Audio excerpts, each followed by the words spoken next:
What's going on, everyone, and welcome back to episode 3 of Bodybuilding University.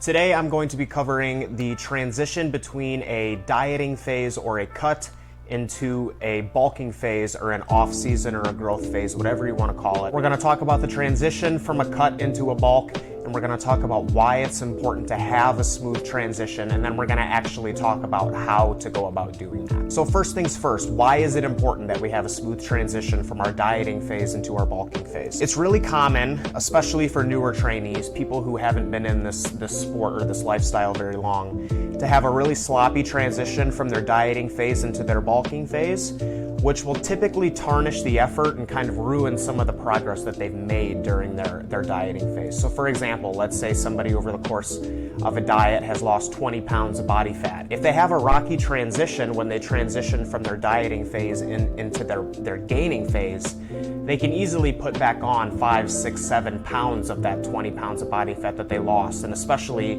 very quickly if they're binge eating. So it's important that we have a really smooth transition so that we don't lose a lot of the progress that we made during our diet. Not only does having a bad transition from a cut into a bulk affect physically the trainee, it also mentally affects the trainee.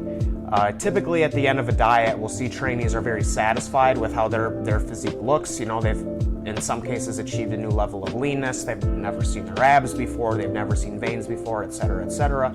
If they have a really sloppy transition, again, not only is that physically going to mess with their body, that's really going to mess with their head mentally. They're not going to like the way that they look after having regained some of that body fat, and maybe their abs aren't as clear, and maybe their veins aren't as defined, etc., etc. So it's really important not only from the physical standpoint of an athlete and health concerns, etc., but from the mental capacity of an athlete and how an athlete mentally deals with that transition. And this process of kind of continuously gaining and losing the same amount of weight because of a poor transition between their diet and their bulking phase is what I like to refer to as the yo-yo diet.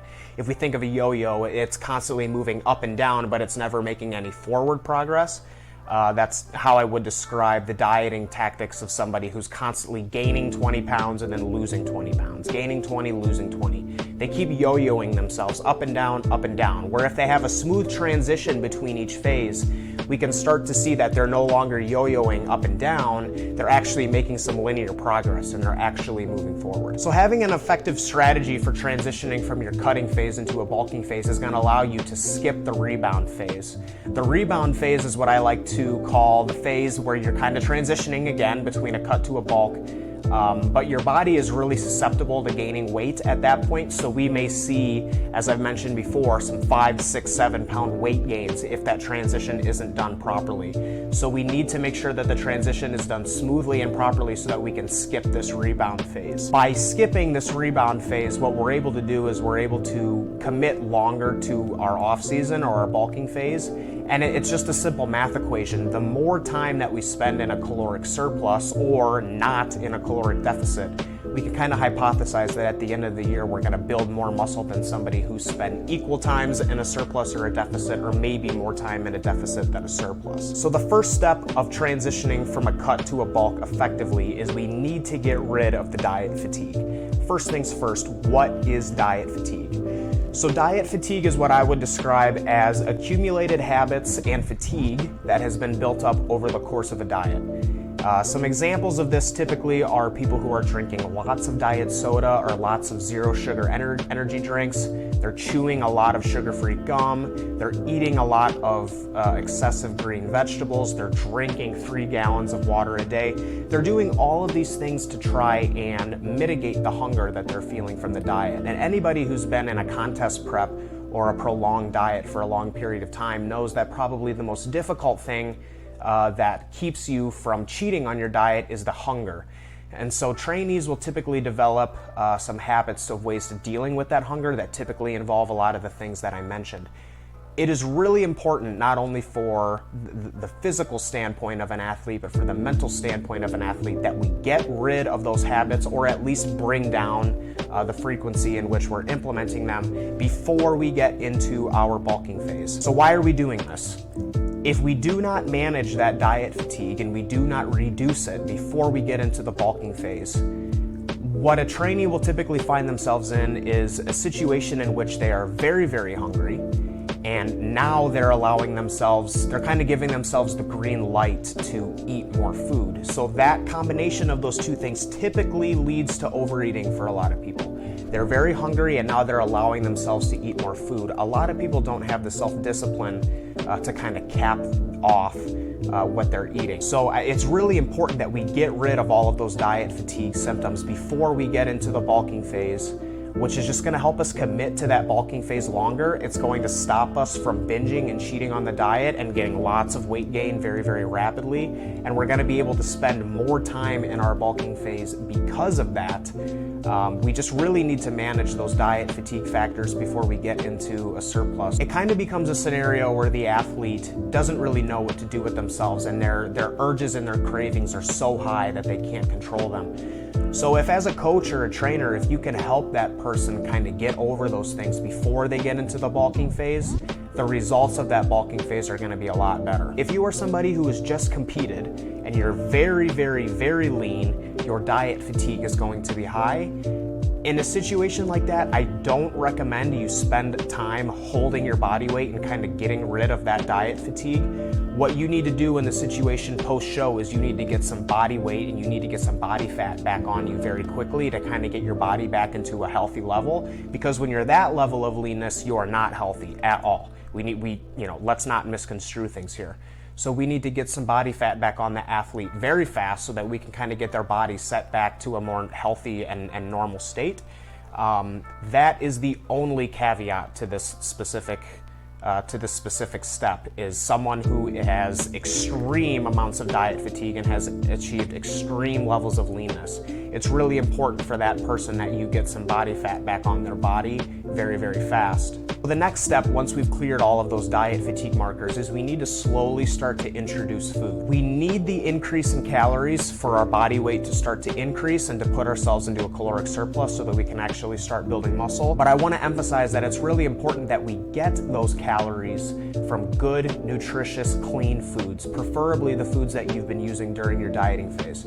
So for example, say you've been dieting and the majority of the foods you've been eating are chicken or fish with rice and broccoli. I'm just giving arbitrary examples. What I would like to see in an ideal situation is when you start to increase your calories again to where you get back into a bulking phase, that you just eat more rice, broccoli, and chicken. I don't like it, especially at the beginning of a bulking phase, when people get the idea in their head that they need to add calories, so they start adding Pop-Tarts and Rice Krispies and cereal and all of those things to their diet, especially if they're in a position where they have a lot of diet fatigue, because those foods are going to tend to lead to a binge eating disorder because they taste very good. It's very hard for people to get a small taste of those things and then stop eating. So in those cases, I like to see people use the foods that they've been using during their diet: their chicken, their beef, their rice, potato, their green vegetables, their oatmeal, whatever. I like to see them use more clean foods to get those calories from.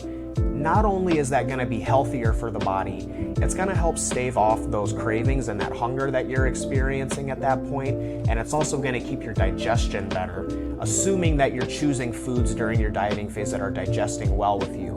If you haven't been doing that, that's going to be ever so more important as you switch into a bulking phase. The more food that you eat, the more important that your digestive system becomes in order to process all of that food. So it is very, very important that when we transition into a bulking phase, that we're using foods that digest well with us, because we are going to be eating a lot of them. So they can't sit in our stomach and they can't cause us gastrointestinal distress, or we're really going to be shooting ourselves in the foot when it comes to trying to get the food down. Step 3 is probably the most boring and least sexy of all of the steps, and that's just waiting it out and monitoring what your body weight is kind of doing over the course of, let's say, a week, sometimes 2 weeks.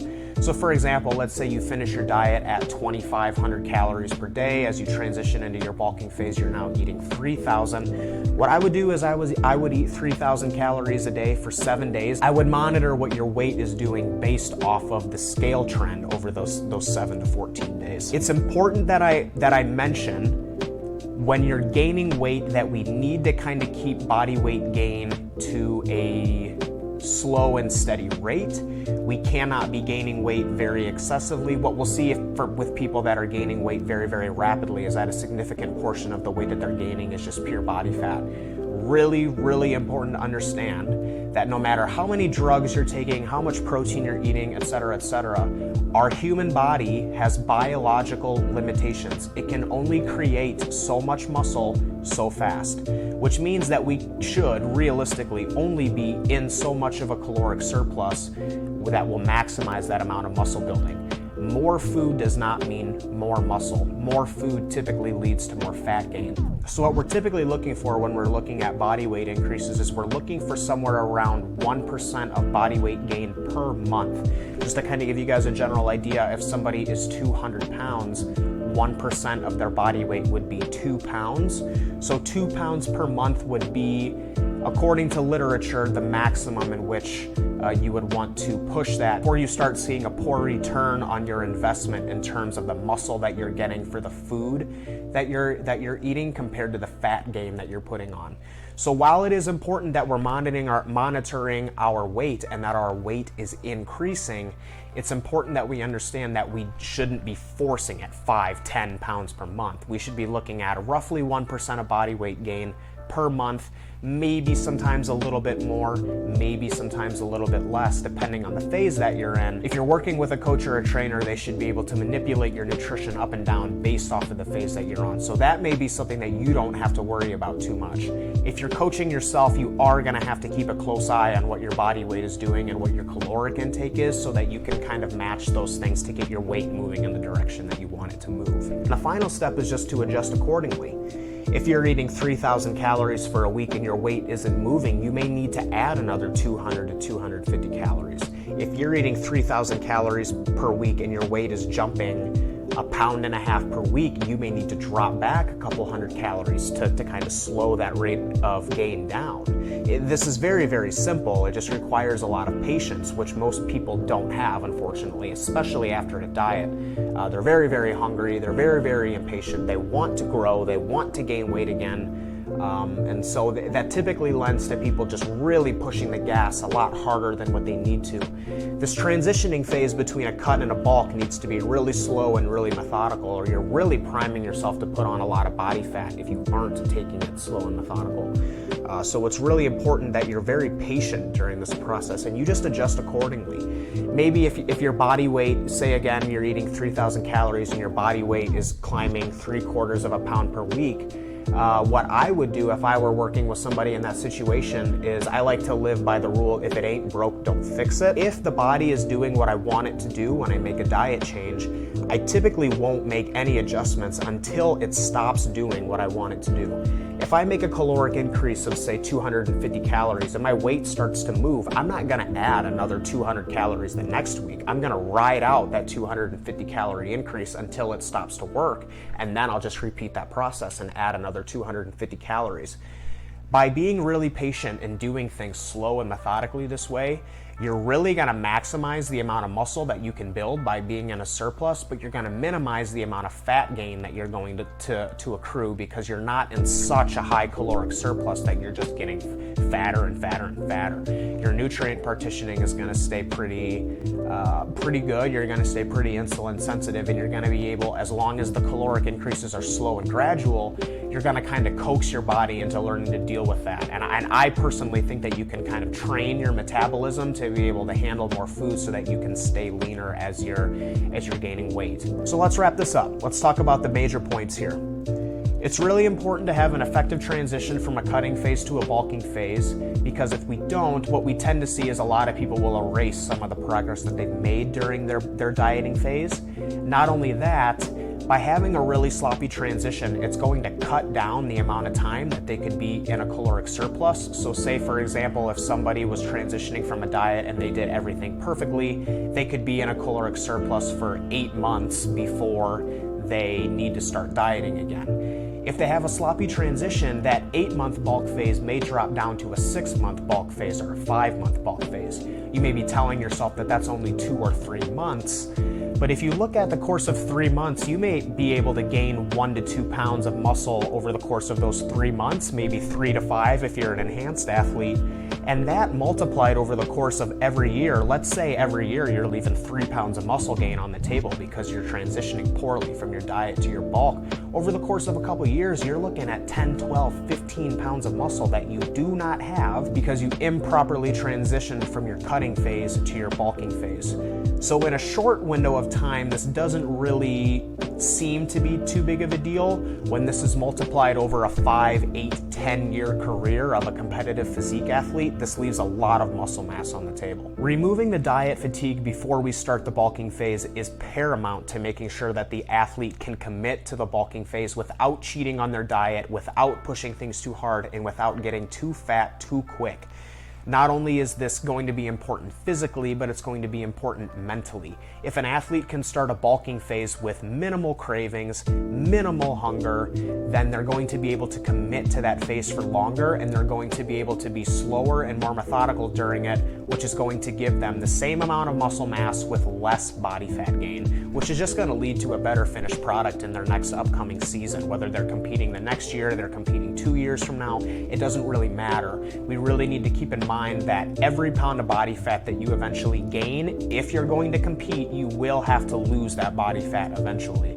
So by having a smooth transition, we can kind of minimize the amount of body fat that an athlete gains in their off season. While we need to be gaining weight, it's very important that we're not gaining our weight too quickly. We should be looking at anywhere roughly about 1% of body weight gain per month.